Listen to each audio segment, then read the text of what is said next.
بسم الله الرحمن الرحيم. السلام عليكم ورحمة الله وبركاته. اخوانا عاملين ايه؟ يا رب تكونوا بخير.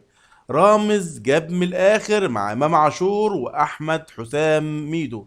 امام عاشور في برنامج رامز جلال بيحرج احمد حسام ميدو ويقول لو الزمن رجع بيا هروح النادي الاهلي.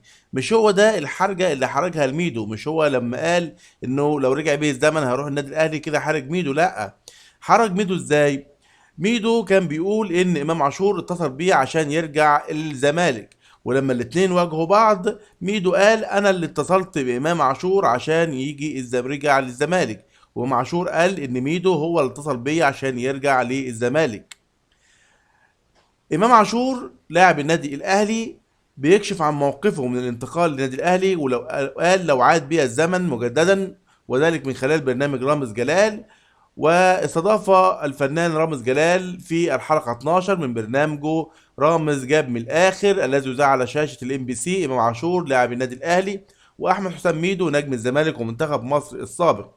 وقال إمام عاشور في الصراحات عبر ام بي سي مصر مع النجم رامز جلال: أنا أهلاوي ولو رجع بيا الزمن، ولو عاد بيا الزمن هروح النادي الاهلي ايضا. وجدير بالذكر ان الفنان رامز جلال يقدم برنامج جاب رامز جاب من الاخر، ويعرض في برنامج رمضان الحالي 2024.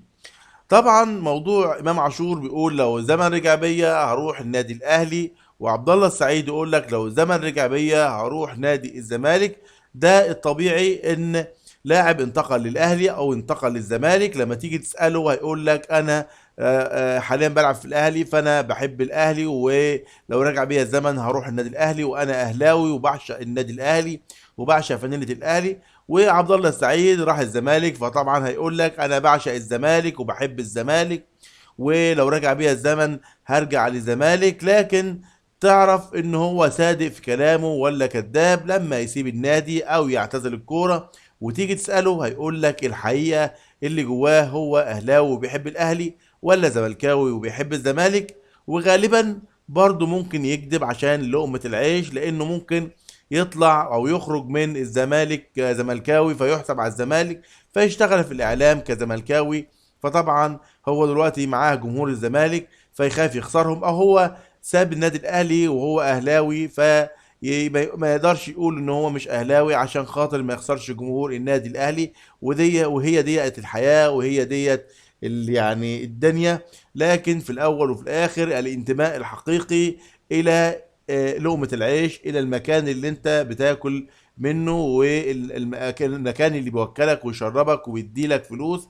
فدلوقتي انتماء امام عاشور للنادي اللي هو بيشتغل فيه وبياخد منه فلوس يعيش بيها، وفي نفس الوقت عبد الله سعيد انتمائه للزمالك لان هو ده النادي اللي بياخد منه فلوس. ويبقى الانتماء الحقيقي للجماهير.